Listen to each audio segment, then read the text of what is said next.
This is perfect for the Sacramento Kings. As news came out today, the team has made another signing as Monte McNair is trying to beef up the bench, improve the level of shooting on this roster, as Mike Brown's been trying to put together some lineups that can be effective, especially on the offensive end over the course of this preseason. But with a combination of injuries, players getting used to each other, things haven't worked out perfectly just yet. And this addition of Doug McDermott to the roster is going to be a very impactful signing, as he can really improve some of the areas the Kings team has been struggling, some areas that they lost over the course of this offseason. And frankly, with some of the history he's had with star guys on this Kings roster, he can be an even better addition than even some Kings fans are thinking. So we'll break down the signing, what impact he'll have, and what we should expect from this Kings team entering the start of this season. So lots of stuff to break down. Before we dive into any of that, folks, again, if you are a part of the 84% of our viewers that haven't hit the subscribe button just yet, make sure you guys hit that sub button so you don't miss a single thing that's going on with the Sacramento Kings. We're about to start ramping up the coverage with the season,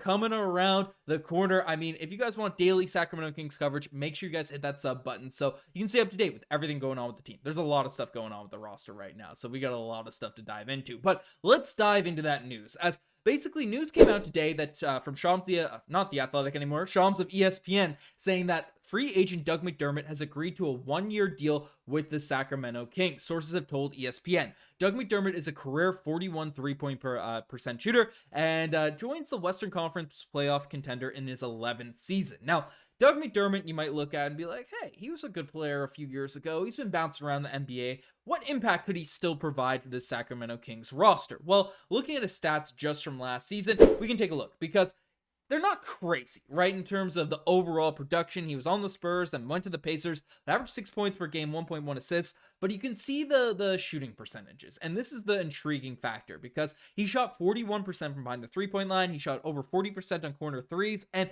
it's just one of those guys that can come out there and still knock down a ton of shots out there for your squad. And his numbers are a bit skewed because he did bounce around to a couple teams last season, but he is still a guy that can have an impact on one of these rosters. Because as we've seen over the course of preseason, I think some people are overreacting to the Kings losing their stretch of games. But it's how it goes. Watching the games, I'm not too worried, especially with the addition of Marta Rosen. Things are going to take some getting used to from the chemistry of all of these lineups and stuff. And the starters have looked solid out there for this Kings roster. But the bench, the depth, the different players that can come in and have an impact. I mean, Mike Brown has been limited, even in preseason, which is crazy to say. I know there's been injuries. I know, Devin Carter's dealt with an injury. So it sucks to not have the full contingent of roster starting off this year. But the bench depth hasn't been crazy, out there for this preseason action. And Doug McDermott is going to be able to have an impact. I mean, the guy, yes, we took a look at it, is 33 years old, entering this year,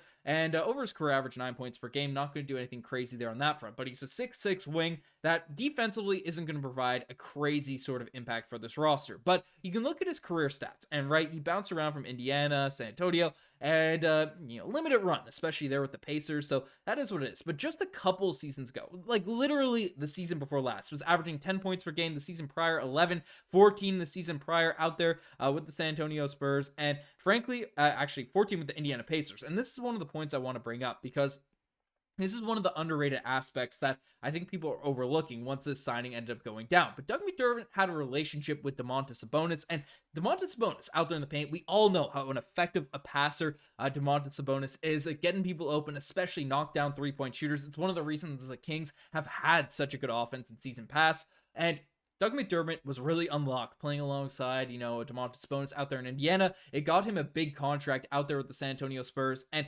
frankly, you can see the stats, right? The guy averaged 14 points per game just a couple seasons ago. It's not like 32 years old is completely over the hill. 33 years old is completely washed by any stretch of the imagination. No, Doug McDermott's not going to come out here and be an elite defender by any stretch of the imagination. But on the wings, the Kings have Keon Ellis. They have Keegan Murray, who have been able to step up and really improve out there on the defensive end. DeMar DeRozan, when he locks in, is never going to be accused of being one of the most elite defenders in the entire NBA, but still can be effective on that end of the court. So there are players that can be solid out there on the defensive end for the Sacramento Kings roster, but Doug McDermott can come out there and provide that depth, provide that just nice player you can integrate well into the offense and have an impact on this team and knock down some shots. Because again, the Sacramento Kings depth chart, obviously we know who the starters are going to be. It's going to be De'Aaron Fox. Keon Ellis has really inserted himself at that starting lineup. Again, when Kevin Huerter is back, we'll see what Mike Brown ends up deciding to do. Malik Monk is going to be the sixth man likely for this roster, but DeMar, Keegan Murray, Domantas Sabonis, they're all going to start. But in terms of effective scoring, guys you can rely upon coming off the bench for this team,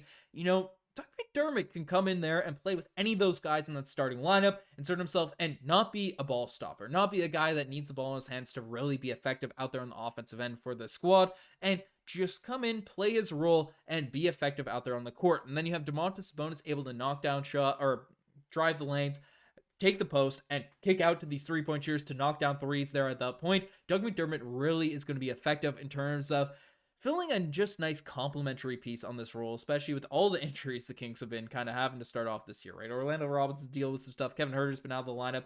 Obviously, Trey Lyles has been out for a solid stretch now, and Devin Carter, we're not sure if he's even going to be able to return this season. So it's a tough sort of situation right now for this Kings roster in terms of wing depth, in terms of guys that can come out and be effective. And obviously, Trey Lyles is a 4, but is that three-point shooter. That's his offensive game, the impact that he can have. So Doug McDermott can really carry the load, lift this team up in terms of the three-point shooting that was expected. And obviously this Kings team has taken a lot of threes, has taken a lot of shots, is one of the fastest-paced offenses in the entire NBA. But the acquisition of DeMar DeRozan, into this lineup, into this group, is going to change the way the Kings play. I don't think it's going to be for the worse. I know some people love to just bag on DeMar DeRozan, the impact that he can have on these teams, on this roster and stuff, but he will slow down the game a little bit for the Kings. Obviously, the Kings need kind of that secondary, really nice creator on the wing to close out games, and so it's not all on De'Aaron Fox's back. Malik Monk can step up in areas like that as well, but DeMar DeRozan is a very effective clutch scorer for this team, but basically, things are going to slow down a little bit. Things are not going to be as free-flowing in terms of three-point shooting with DeMar DeRozan out there on the wing. So Doug McDermott can kind of slide in there and, get into one of these positions and actually get a chance to step out there on the floor. I know it looks he's fifth on the depth chart here now at this point. I would not be shocked if we see Doug McBuckets come out there and really be unlocked with this King style offense. I mean, it just really fits the style of play that Mike Brown wants to run out there on the offensive end, what we've seen in recent seasons from the Sacramento Kings. And we'll get back to, because again, like the Kings, late in games, that's where DeMar DeRozan's really going to shine. But over the course of the stretch of games, the Kings never really had any problems, putting the ball in the bucket, doing their thing. So Doug McDermott's going to be able to point the team back in the direction of knocking down shots, playing fast, knocking down threes, and that's exactly what Kings fans want to see after a little bit of a stretch. Early on a preseason, no alarm bells should be sounded yet by any stretch because, it's a new team, groups getting put back together, all that type of stuff. But Dougie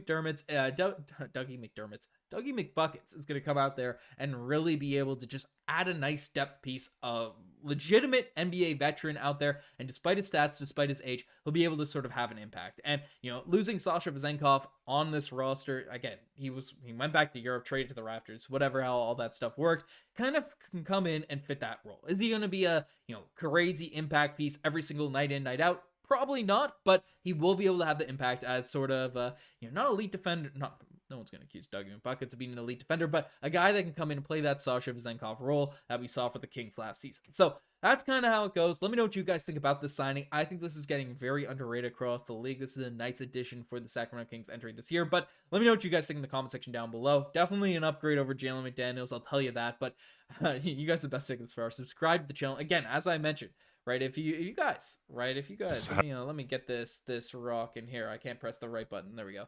If you guys are part of the 84%, I haven't hit the subscribe button just yet. Make sure you hit it. If you made this far, helps me out a ton. But you guys are best. I'm signing out. Cheers.